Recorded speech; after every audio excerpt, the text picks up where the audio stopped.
Evergrace, I think it's an action game. Yeah, action Okay, game. sure. Yeah. There's probably action in it. That's probably This is what you come an to for the accurate podcast. statement. That's my description. there's action in the game. I don't know. The PS5 and the new Xboxes are just around the corner, so we thought, why not sit down here for a little while and take a look back at the launch lineup for the PS1, the 2, the 3, and the 4th console, in this case from Sony, because sometimes people are dying to go to that GameStop, that EB Games, and even Funko Land back in the day. They get the console, which is awesome, but then you look at the lineup and it's like, oh man, somebody maybe made a mistake. So we're going to be talking about this and reacting to this lineup right now on another episode of A Cast of the Past, with a brand new episode coming at you each and every Sunday with yours truly. I'm from Puerto Rico. My name is Juan Velas from London, Ontario. That person right there, he's also a fellow gamer. Is your name Keith Hamilton, my friend? In front of the court, I will state that my name is indeed Keith Hamilton. And in from the London, case, Ontario. And in the case of one Keith Hamilton, have you bought a PlayStation console, any of them, day one?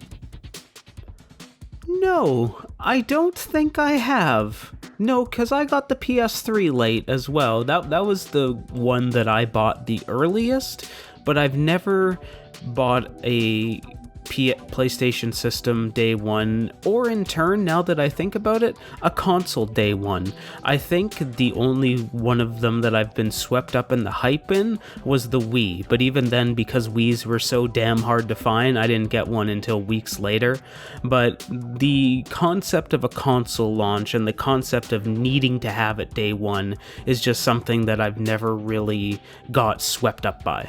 I think that in my case, the only PlayStation console that I bought day one or day two, I know it was like that launch window was the PS2, because I was obsessed when I found out that it was going to have a DVD player, right? DVD players were super expensive, and I wanted to play Gran Turismo, but I went in wanting to buy the regular one. And I've talked about the story on previous episodes, but just for context, I bought the red PS2 box, which came with Gran Turismo.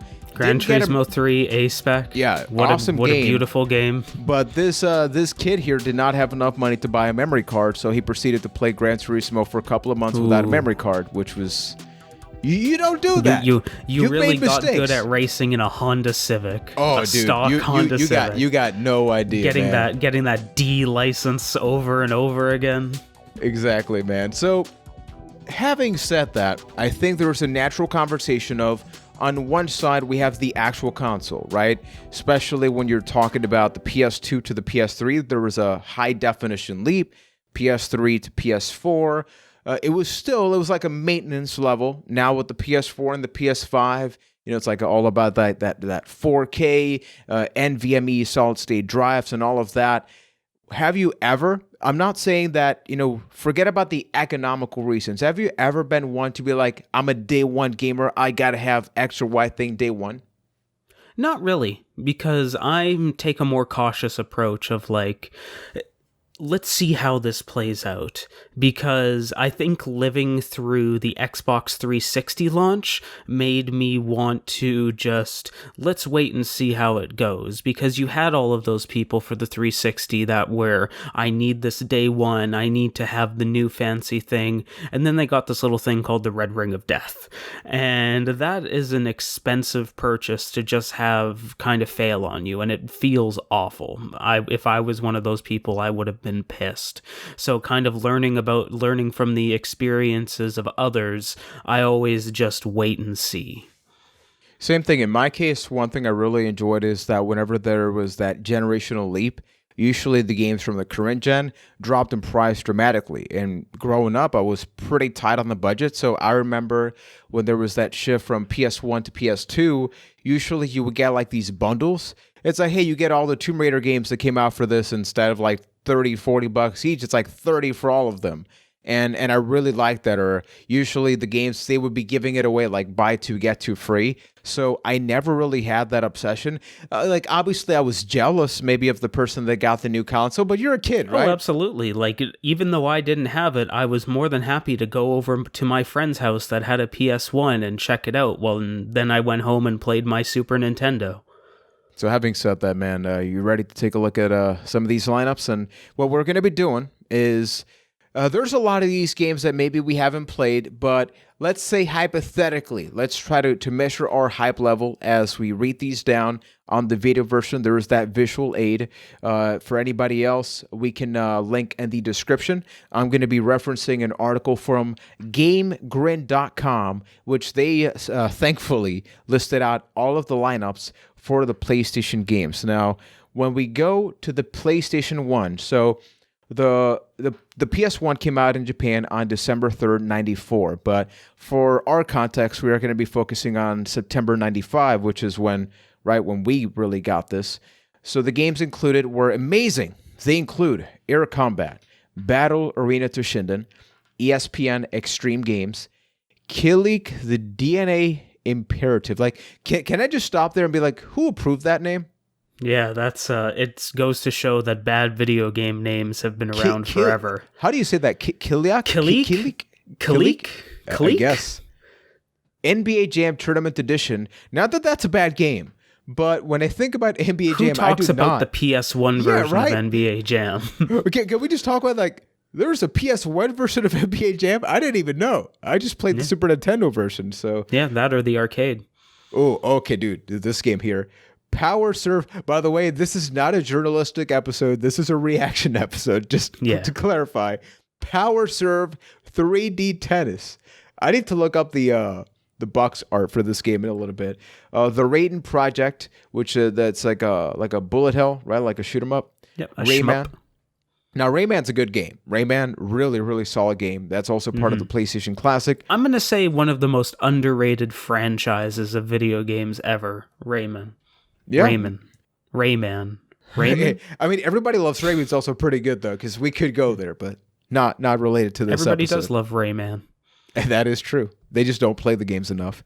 Now, Ridge Racer, that's also a really freaking good game. I love me some Ridge Racer. I don't know if you've had experiences with those games. Yeah, those are very, very good arcade games. I just think it's something that gets a little lost to time because it's not the best arcade racing game. Well, maybe it is. It's not the best racing game that came out on the PlayStation.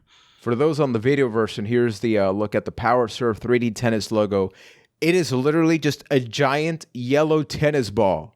And for the audio version, it's exactly what you think it is. It's like, there's a little bit of the tennis court in the back. Really, really bad there. And then, oh boy, Street Fighter, the movie, ... the game. Yes, for just to clarify, it is the video game tie-in of the movie based on the game. Just had to clarify that. Total Eclipse Turbo, Twisted Metal 1, and Zero Divide. What's your just general reaction when you look at that? You know in hindsight the success of the PS1, so you know what's coming at you, right? But this is the 3D console. Like, this was Sony's first array at this. Just based on this, what's your take on it? I think it's a great example of why it's best to wait on a console for a little bit, because yes, there are games, but they aren't necessarily all good games. Like, there are a couple there, like you said, Ridge Racer, Rayman, and there are series that started there that eventually got phenomenal. Like, nobody really thinks about Twisted Metal, but Twisted Metal 2 is one of the best games of all time, in my opinion. So you had those games coming out in 1995 for the PlayStation, and I guess if you really needed to get into 3D, that is what you had. But on the other side of things, there were still great games coming out outside of the new generation of console when we're talking about 1995. Like, while this was happening, games like Donkey Kong Country 2, now available on the Nintendo Switch, Super Nintendo thing, was coming out. You had games like Chrono Trigger, which is one of the most revered games of all time. Those are both 1995 games. Wow. Yoshi's Island, Super Mario World 2 came out in 1995. So also, I just got to pause there because it's a fascinating context that when you started saying Donkey Kong, I was so sure it was going to be 3. I think it's just like, It's so weird to think about the fact that 3 came out way after the PS1 launch. Yeah, for real. That's just interesting. Like one of the last Super Nintendo games, I think. Well, like last official ones. But you have games like that coming out. So put those games against the PlayStation lineup and start to wonder, like, is that kind of what early adoption on a console looks like? I think you bring up some incredible points, because the problem, and I think that's a bigger problem now, because even then you could at least hypothetically say, well, there's a graphical generational leap, and you would be right? I think there was a much more obvious gap between Super Nintendo and PS1 than NES and Super Nintendo, because even if history shows, like, even a lot of parents would be like, why is this one so super? It doesn't play the same game, right? Even though, like, as the years progressed, you got to see, I mean, Donkey Kong Country, I mean, that is a game that you looked at, you went like, wow, that was possible on the Super Nintendo, but it's because developers were really able to squeeze the juice out of those. So then by the time developing, they have mastered it, man. So when a new console is about to come out, more often than not, you're getting some of the very best games on the previous generation. Like, you look at, like, God of War. God of War, people assume that came out, like, early into the PS2. It's like, no. That was near the end. Yeah, the PS3 was right around the corner by the time the first one came out. God of War 2 come out after the PS3? I feel like that's true. It was, look up that information because I'm too dumb to remember, but I know it's more or less around that time. And it's not saying that you shouldn't upgrade, but it's just a friendly reminder that sometimes, because of peer pressure, we tend to kind of want to take that leap, even though you're like, man, there's like the PS3, for example, has over 1,400 games, and I know that because that's most of the stuff that I cover in my channel, and I guarantee you most people have not even played half of that library. And yeah, the God of War 2 came out after the PS3. So it came out March 2007 with PS3 coming out November 2006. So that's another great example. It's not just something that was happening in the Super Nintendo to PlayStation 1 era. It's a common thing. Wow, that's actually pretty amazing if you think about it. So let's take a look at the PS2 lineup now and see if they did a little bit better. So now we are going to be moving on. Once again, the PS2 in this case came out in Japan. I'm sorry, March is that 4th. A blue PS2? Oh man, let's not talk about that. I want that. The Japan has like this sexy blue PS2, and I've been thinking about importing one. They also have an amazing white model, and I'm just like trying to convince myself. But then I go to acashtothepast.com/discord, and that probably would not help the scenario. But nope. Japan, it begs referencing the lineup. Because 5 years later, we saw more variety except for Japan's. This is the entire lineup for Japan. A-Train, not to be confused for wrestling with the wrestler. A-Train Lord Tensai 6. did not start on the PS2. Drum Mania, Eternal Ring, Kakenoki Shogi 4, and Kessen. That was it. That was the whole lineup of the PS2 in Japan. Now, late 2000, I should say, October 26th, we got a whole lot of games. Now, does that mean it matches the quality? Let's see here. We got Armored Core 2, so that's like a robot, mechanic-based game. It's like a pretty solid game. Dead or Alive 2 Hardcore, Dynasty Warriors 2. I think a lot of people, especially now with Hyrule Warriors and all that, they definitely know about this. We got 2 ESPN games, and International Track and Field, and X Games Snowboarding. So we were still getting some of that PS1 leftover, like those games that never die. Eternal Ring, which I think it's like an RPG. I've always looked at the cover, but I never played it. Did you? No. I don't know anything about it. Evergrace, I think it's an action game. Yeah, action okay, game. Sure. Yeah. There's probably action in it. That's probably this is what you come to for the podcast. That's my description. I think there's action in the game. I don't know. I don't know, man. It could happen. Maybe there's a sword in it. Fantavision, Gun, Griffin, Blaze, Kessen. I actually played that. It's like a strategy game. Pretty good. Madden, NFL 2001, Midnight Club. Now, The later Midnight Club games were a lot better, but I mean, the first one's not bad. There's MotoGP. kind of getting ahead of us or myself here, but there is a lot of games on this list that are like, this was a decent game that turned into a great series. That's true. That's true because we have here NHL, Orphan, which I want to get a copy of, Cue Ball, Billiards Master. That's where you buy PS2. I bet you want to get a copy of that as well. Dude, yeah, of course, in 2020. Ready to Rumble, Boxing Round 2, Ridge Racer 5, Silent Scope, which is a questionable game to have on PS2, said by a guy that owns the game on PS2. Smuggler's Run, SSX, Street Fighter EX3. So that is when they took that 3D leap, which they started on the PS1 with Street Fighter. Thankfully, they went away. Summoner, Swing Away, Tekken Tag Tournament, which I freaking love. Time Splitters 1, which, I love the other ones. Unreal Tournament, Wild Wild Racing, not West, and X-Quad. Keith, thoughts? Like I mentioned, it's a list of things that were the beginning of things that turned into much better franchises, and I do think that this is a much stronger lineup than the PS1, just because of all the potential that we later saw with it. And there's a lot of games on there where there's collectors like yourself, or more niche, like YouTube channels and people that like are really, really into video games that they seek out. And I think this, like, that's what makes this lineup better overall. There's more than just one or two games that you can point at and be like, oh, that's the reason I should get a PS2. Even though there's not a lot of them, there was still something to look at and be like, oh, I get it. Okay, that's cool. Now there was like, even though they weren't technically launch games, there were things that were right around the corner that really were just a step up. Like Gran Turismo 3, it's not technically a launch game, but if you want to start talking about like launch games versus launch window, that's kind of like a launch window game for the PS2. And that game just blows everything out of the water as far as I'm concerned.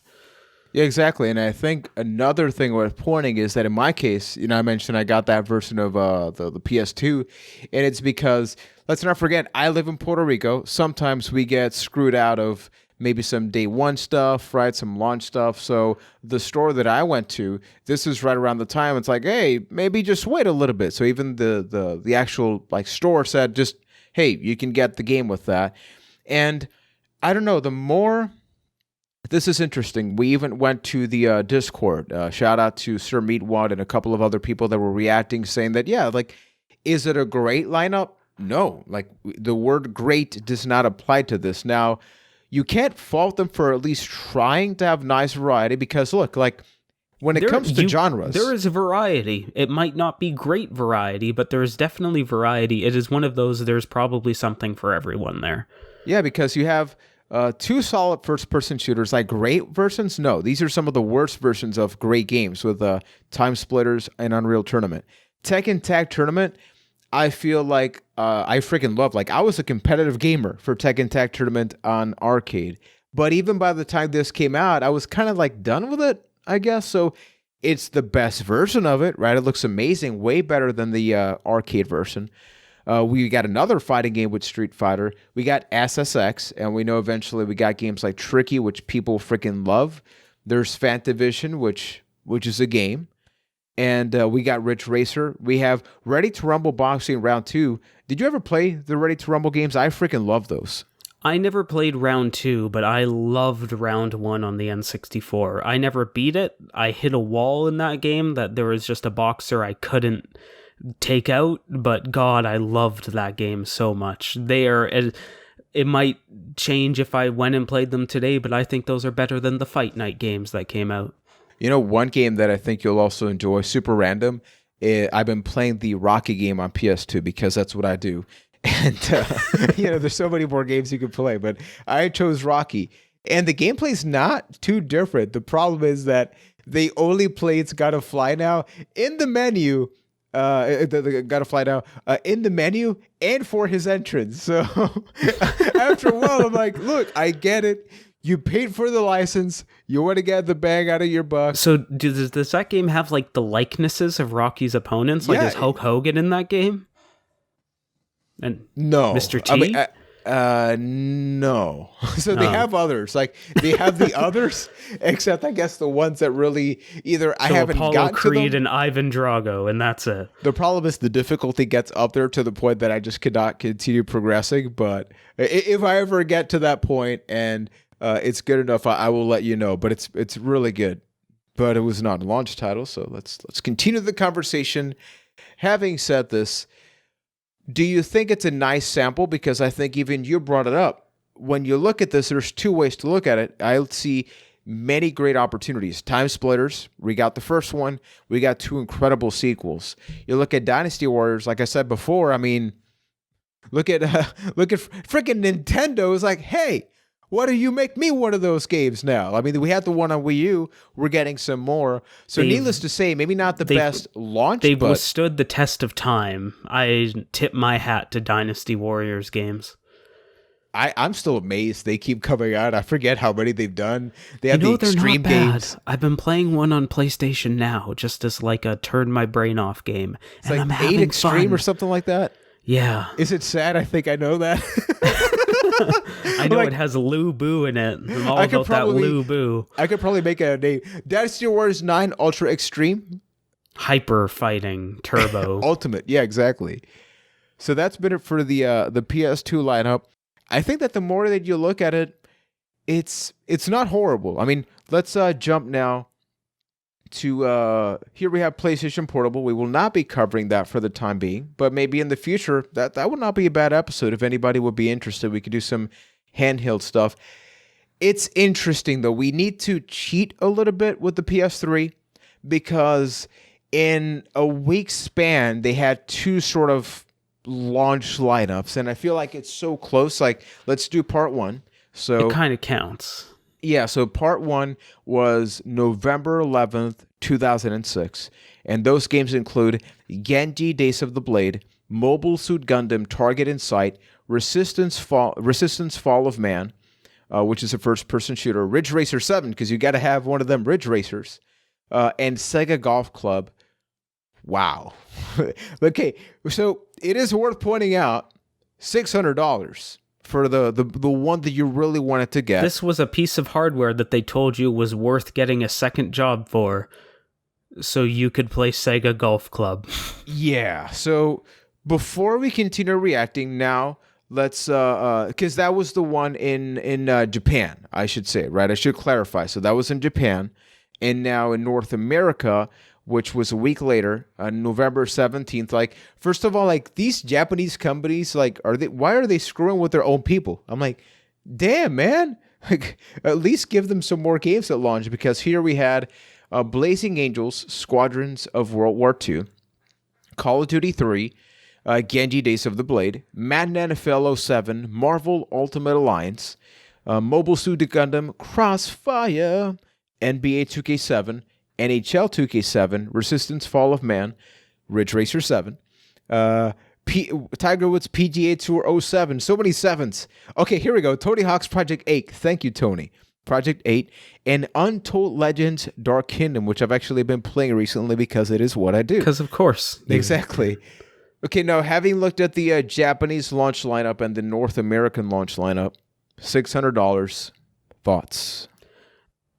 To me, it really shows, because there was a point in time, and I think it's something that's only gotten worse as we progressed to new consoles, but as time went on, there was a situation where the games were coming out for both consoles. They're the cross-generational games. And a lot of the PS3 stuff also came out on PS2, like all of those sports games that you mentioned. I believe Call of Duty 3 also came out on the PS2. So it really lessens the reason to own this thing. Like, you could still play those games, albeit it might be in an inferior version, but sometimes it's not. So what reason do I have to check out this new console? And I think it's really prominent in that launch lineup. And it's not just that, it's that It's more expensive. The Xbox was already out by this time because the Xbox came out in November 22, 2005. So many of these games already were probably at the palm of your hands. Maybe that's what I'm thinking of with Call of Duty 3 then, because I know it was came out. That was like one of the staples for the 360. I remember people saying great things about that. I remember at a kiosk it was that and King Kong for the Xbox 360, and that was showing off why you need the new console. It was impressive. Like, I never actually got to play the full version of that game, that King Kong game, but it was nice to look at.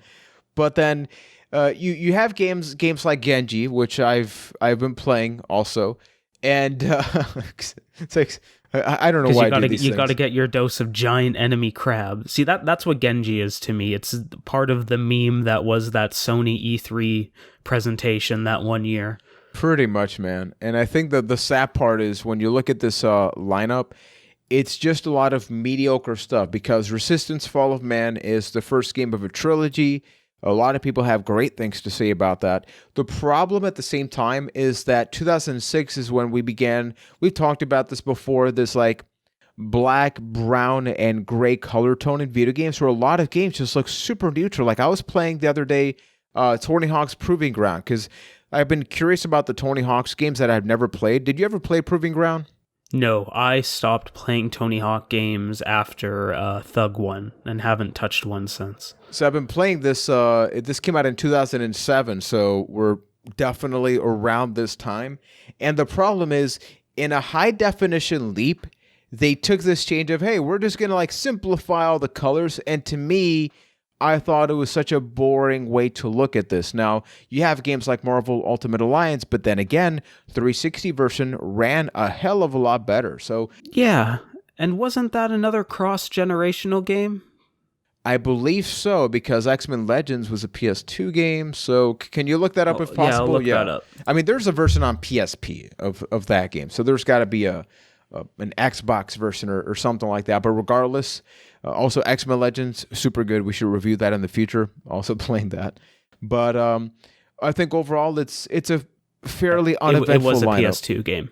Okay. Maybe it's one of those... that will be an interesting thing to look at eventually. You know how you do have the games that you've mentioned where it's almost one-on-one. Like an example for us is WWE SmackDown vs. Raw 2007. We played it on PS2, but it looked a hell of a lot better on 360. And gameplay-wise, it was the exact same. But we know that after a while, games get this Legacy Edition, which is, hey, we're still coming out for older consoles, but it is not the same game. It's often sports stripping. Games most of pretty the time. much, or switch ports of sports games. But and now let's get to more recent times and give our reactions to the PS4 lineup.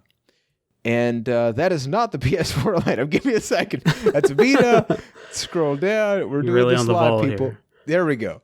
Okay, so in a twist to the norm, the latest console was actually launched first in North America, hitting stores on November 15th, 2013. Seriously, what's their beef with Japan? I don't get it. But anyway, so here we have Angry Birds Star Wars, Battlefield 4, Call of Duty Ghosts, Contrast, FIFA 14, Flower, Forced, Injustice Gods Among Us Ultimate Edition, Just Dance 2004, Killzone Shadowfall, Knack, Lego Marvel Superheroes, Madden NFL 25, NBA 2K14, Need for Speed Rivals, Resogun, Skylander Swap Force, Sound Shapes, Super Motherload, Trine 2. I need to react first, saying that maybe a little bit controversial. I think the PS2 had an objectively better lineup because, like, Injustice Gods Among Us, it's the ultimate edition of a great game on PS3. Mm-hmm. Call of Duty Ghosts, Angry Birds Star Wars. I'm not seeing, like, I'm trying to think of, like, I thought about buying a PS4 at launch. So, like, this is, like, way later. We have jobs. So we can actually buy these things at launch, right? I looked at this lineup and I'm like, why? Why would I buy it? And I actually didn't buy one. What about you? What's your take on this? I'm the same way. Maybe it is because this is when I was an adult and could actually go out and spend my own money on stuff like this. But in my opinion, the PlayStation 4 launch is one of the worst in history, because you look at that list of games, and with the exception of Knack, which is not a good game. If you're a Knack apologist out there, sorry, it sucks. But all of these games are either ports of previous generation games or indie games. There was nothing that was there that, like, you need to buy this console. Like, I remember the conversation when the PS4 first came out, like, the must-play game was Sound Shapes, which was... It's a good game. Yeah, it's a good game. I actually played it, but, I mean, like... It's an indie game. Yeah, let's like put it this Super way. Stardust, but prettier. Exactly. And the problem, and this is like an upsetting thing for me, and I'm curious to get your reaction. There are some games that you look at it and you go like, okay, this can only be done on the newer console.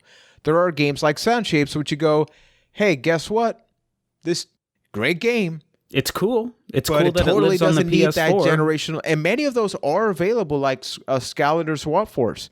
That game's available on the PS3. And for context, Swap Force, super underrated game. Like, non-jokingly, let's forget about the whole...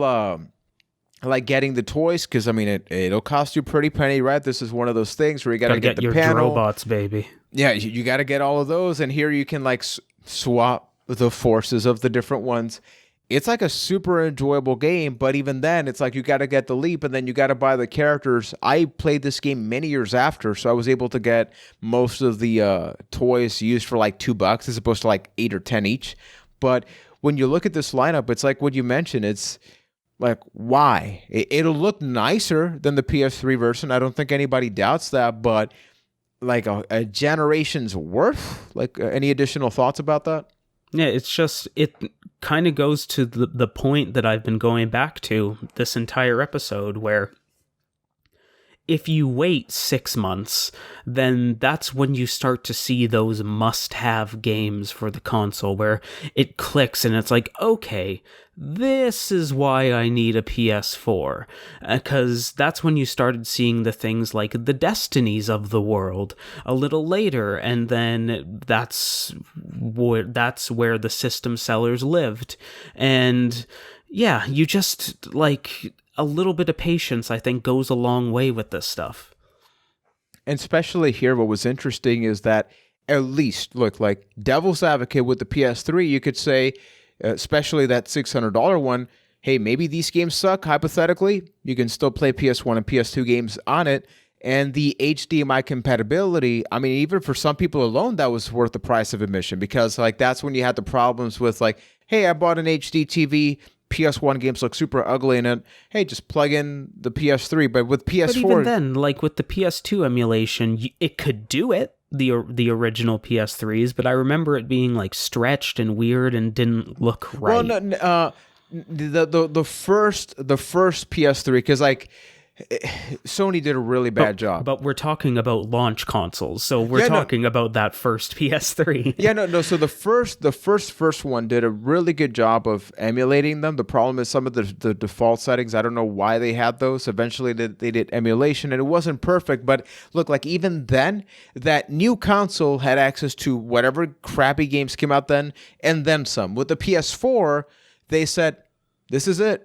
Like, if you don't like this... play Sound Shapes or play nothing. Exactly. And that is very upsetting. And I think that, we've discussed this already in prior episodes, where now, I think to keep this conversation going, let's react to the... Obviously, we're recording this before launch. Anything can happen in the pandemic era. But let's react quickly here to the... It's worse than the Reign of Terror era. The pandemic era. I mean, it is true, man. It is true. And it's not in this article, but I do have the launch games here for the PS5. Of course, mileage may vary.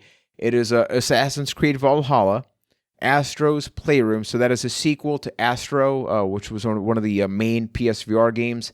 The Demon Souls remake, Destruction All-Stars, which is like an arena-based battler, Dirt 5, Devil May Cry 5 Special Edition, Godfall, or I forget the generic... Is that the one they changed the name? Now it's Killer, whatever that game. Killer Be Killed, Reign of Gods, Terror. It looks good. It looks good. Marvel's Spider-Man Miles Morales, Sackboy: A Big Adventure, and Watch Dogs Legion. Worth pointing out, some of these games are going to be having downscaled, not as good versions on PS4, including Miles Morales and Sackboy. So these are not necessarily exclusive games. My first impression is not a whole lot's in there, but what's in there, there's at least some substance, right? At least like strategically we're getting Valhalla. Like Demon Souls, it's a full-on remaster, or remake, I should say, from the PS3 game. DMC5, that's cool. I mean, Miles Morales is really the system seller for the PS5 here. What's your reaction based on this lineup of games? There is some cool stuff in there, like you mentioned, and I mean, we haven't played it yet, so this could end up being totally false, but you have a game like Watch Dogs Legion that you can look at and be like, oh, okay, well, that's probably not possible on a PS4, at least with the early footage you've seen. But with the exception of one or two examples, it's really not that different than the other lineups where you have one or two things that you can point at, but a lot of it's cross-generational stuff, which has become a lot easier. We've almost leaned too far in the other direction these days, where now it's just everything is getting ported up to this new generation, and that's something they're leaning on. It's something that happened heavily during the PS4 era, and I can't imagine this will be any different. And then just kind of there's maybe one or two things that you can look at. We have the benefit now of things getting remastered, which is awesome. Like, one of the most exciting things for me is the Demon Souls remaster, because it looks awesome. That is an awesome game on PS3 that'll probably be even cooler on PS5. Do I need to go out day one and buy a PS5 because of the Demon Souls remaster? No, not really. I'll check it out eventually, but it's something that's cool that it's there. For me, based on everything that I'm seeing, and it's worth pointing out, I've mentioned this before, but for first-time listeners now, I got a pretty beefy computer upgrade a couple of months ago. So I did that looking at everything and realizing that my benefit with my computer is if I upgrade my computer, every game that I have plays better. I can record those games better.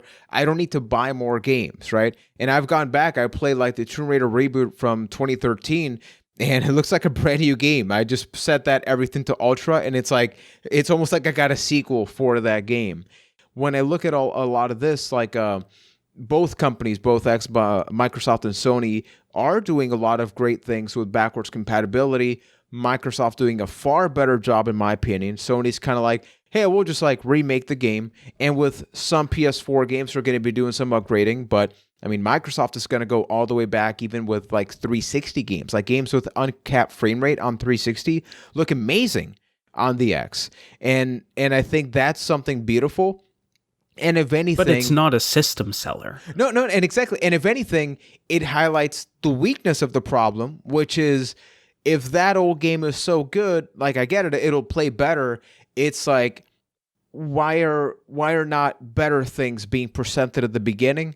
And I think that the reason that I even wanted to work on this episode when I brought it up is I think that we as gamers need to realize that the whole concept of, especially with the pandemic, the fact that there was always that build up for E3, obviously it was very different now. And with this now, not only have launch lineups always been pretty meh, but I think we need to realize that it's more about games as a system, games as a service a lot more now, rather than I'm going to buy the console for the new game. It's going to be I'm going to buy the new console for like the PS5. They're doing that whole thing with Plus where you're going to get some of the top PS4 games day one so you can play them, which cool, but it's I also the have PS4 a PS4. Games. Yeah. Same thing with Xbox, which is with Game Pass, we have all of that, which is awesome. But if you have an X, like in my case, like I'm not getting a new Xbox, and it's like my Xbox Series, my Xbox One X, I get confused at this point. It's still pretty freaking awesome, right? Yeah. So any additional thoughts about this? Yeah, I think that brings up an interesting conversation because you have somebody like Ryan, who is not here, but I will speak for him, that kind of went at about the other way, where you brought it up early in the episode, but when these new consoles come out, everything from the old console gets cheap. He came in at the best time. Yeah, he came in at the best time because he just recently got a PS4, and now he's getting like the greatest hits of that generation, easily the best games, for extremely cheap because they've been out for a few years and you can find them for $10-20 on sale. Like, that almost seems like the better way to go if you never got into that generation than just go out and buy the new thing and have to sit there and wait. Because even going back to the PlayStation 1 back in 95, you could have at that time went and bought a PlayStation 1, or if you never really got into the Super Nintendo, imagine all the amazing games that had already came out at that point and were still coming out that were dirt cheap at that point. It's not something that's new to this generation. It's something that's been around forever, and I think something you really need to weigh against. Should I rush out and get the new console, and will it be worth it? And I believe that because we are way past the cartridge-based era, where Super Nintendo games and all those will only go up as time goes on, and it's shown, like some of them go down. I've seen some people like binge purchase a lot of sealed PS4 games, and then you go on eBay. It's like, hey, brand new sealed, here's $8. It's like those previous generations from the PS3 to the current one, with the exception of some very rare titles, it's very hard to find ultra expensive games. So digital I don't has really tanked that stuff. I think that's where it's going to be very interesting with this generation, because you clearly see there is a digital transition, which, like, can Ryan do that with the PS5? And we don't know the answer to that, right? Like, when, say it is 2026 right now, and Ryan's like, hey, I'm going to buy one of them 5th PlayStations, and maybe the games that on PS4 were $5, maybe they're not, and it's because we've seen digital stores. Will be, because the stores are there's always something on sale. Like, as somebody that has not bought a lot of physical games, like, I can still go to the PlayStation store during the Halloween sale and pick up Resident Evil 2 for $20. That's very true. And now, having said all of this, I know that there's not like an amazing answer of like, oh wow, this one had the best launch lineup. If you had to, based on at a first glance, knowing what that launch lineup led to, which one of the 5 PlayStations, like, I mean, obviously it's hard to include the 5th one because we haven't played it yet, but of the other 4, let's call it, which one do you think had the best lineup? Because even for me, as mediocre as it may seem for the PS2, because like there's nothing in there that I'm like, wow, I at least appreciate that variety. And I think that's kind of what it boils down to. I'm in 100% agreement, where there's nothing really that stands out and go, wow, it's amazing. There's a lot of variety there, and there's a lot of things that began potential, where it's the first game, or it's a really niche game. Like, nobody really talks about Smuggler's Run anymore, except people that were really, really, really into that game, and the fact it was Rockstar's pre-Grand Theft Auto game, or one of them. Is it good, by the way? No, it's all right. Yeah. You would probably play it for your weird YouTube channel. No, I'm asking because it's like $2 complete a box, Keith. Oh. It is sad. I know the shit. It is sad. It's really sad. But you're a functioning adult. You're allowed to know exactly. those things. That's what I get. But I think that with the PS3, if that came out simultaneously with the Xbox 360, the conversation would be different, because they'd be like, okay, that's cool. But even then, the 360 games tended to run a lot better. So for everybody watching and listening, if it's on YouTube, please drop a comment. Let us know out of all of these. And remember, like, this is obviously subjective, right? This is based on all of our personal opinions. It's not saying that we are saying for a fact the PS2 had the best launch lineup, but drop a comment, thumbs up, subscribe. If you're listening on podcast apps, please consider leaving that 5-star review, whether it be on Stitcher, Apple Podcast, even on Facebook, facebook.com/acasttothepast. You can drop that. If you want to carry the conversation over, you can do so at acasttothepast.com/Discord. We have a variety of different channels that are talking about movies, music, food, retro gaming, all that good stuff. Be on the lookout because we have some very exciting episodes coming up in the future, celebrating maybe some of our favorite wrestling games. Maybe we do a little bit of GameCube/Wii U coverage in the near future. So be on the lookout for that with another episode of A Cast to the Past. Yeah. I got nothing, man. Usually I got like a fancy thing to say at the end. I got nothing, man. Yeah.